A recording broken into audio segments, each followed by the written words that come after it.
آپ کو ایک بات میں بتاؤں، یہ رونا کب تک روتے رہو گے؟ یہ ہماری جائیدادیں لوٹ رہے ہیں، یہ ہمارے وقت کی املاک کو ہڑپ کرنے جا رہے ہیں۔ دین پر، قرآن پر، اسلام پر، حضور کی ذات پر، ہر چیز پر نشانے اور ہر چیز پر انگلیاں اٹھائی جا رہی۔ تم کب تک احتجاج کرتے رہو گے؟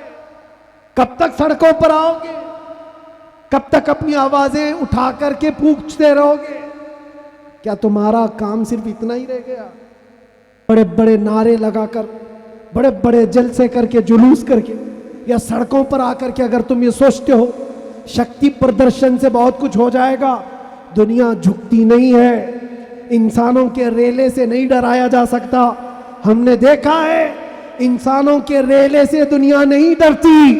پاؤں سے معذور لنگڑا بھی ہو، لیکن اگر ویل چیئر پر بیٹھ کر لبیک پکارے پورا یورپ ہلنے لگتا ہے۔